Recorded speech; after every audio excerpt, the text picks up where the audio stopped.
Welcome to Introduction to Indian History. In this series, we talk about Indian history from the beginning. And today, we are going to talk about how the first cities in North India developed. In order to understand how the first cities in North India emerged, we have to first go back to the later Vedic period. In the later Vedic texts, we find that terms like Janapad, Rashtra are coming up. These terms, particularly the term Janpad, which literally means the area marked by the footprints of people, shows that a sense of territorial identity among the later Vedic people is emerging. It also shows that during the later Vedic period, there is an emergence of small territorial states. At the end of the later Vedic period, that is around 6th century BC, we see that in the northern part of the Indian subcontinent and particularly in the Ganga Valley, towns and cities are coming up. The emergence of towns and cities in the Ganga Valley during the 6th century BCE and onwards is called the Second Urbanization. The reason why Second Urbanization took place are many, but the principal reason why the Second Urbanization took place has to do with iron. In the earlier video, we discussed how in the later Vedic period, iron was first being introduced. But around 6th century BC, we find that the use of iron and its demand suddenly increase manifolds. As we know that iron ore is not distributed uniformly throughout the Indian subcontinent. The southern region of Bihar is particularly rich in iron ore. And we see that this region became the center of iron production. And from here, iron was then supplied to various parts of the subcontinent. In order to supply iron to various political centers and settlements, we see that during this period, various trade routes have started coming up. Now, the coming up of these trade routes not only helped in the supply of iron, it also helped in the growth of other types of commercial activities. In order to produce large amount of iron, certain technology was required, and the metal workers of this period developed technologies like maintaining high temperature for a long period of time in order to produce large amount of iron.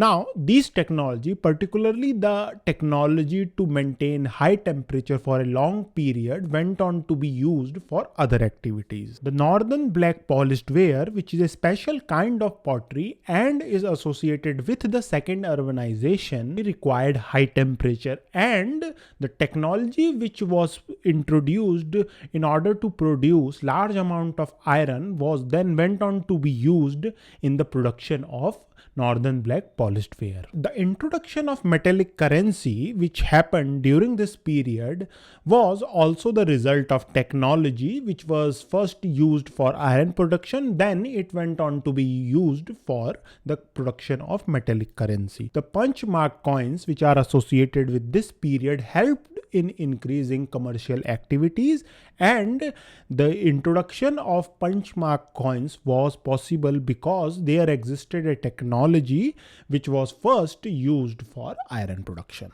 So here we can see that how everything is interlinked. The technology for iron production not only ensured that large amount of iron was produced, it also ensured that a certain kind of pottery is produced, and it also led to the introduction of metallic currency, which in turn increase the commercial activity. So we can see that how these interlinked processes helped in the urbanization which happened during this period. The trade routes which were developed during this period connected various political centers, and these political centers gradually went on to become commercial centers, and it is from here we see that the first cities developed. Now let's talk about some features of the cities of this period. The cities of this period had commercial centers in which traders lived, and these commercial centers were called nigam. And these nigams were situated at the main gateway of the cities. Another interesting feature about the cities of this period is that we do not find any monumental architecture. The reason why there is no large building in cities of this period has to do with the material which was used for construction. In this period, wood was the primary material which was used for construction. The use of stone came much later, and the primary material for construction of any type of building was wood. So as you can imagine, majority of the building of the cities were made up of wood, and wood being a perishable material did not survive to the present day. The emergence of cities is also reflected in the text of this period. We find that terms like Pura, Nagar, Mahanagar, Rajdhani is frequently mentioned. We also see that the definition of the term Janpad itself changes in the text which was composed in the period around 6th century BC. Earlier, in the later Vedic period, the term Janpad was associated with Kshatriya clan.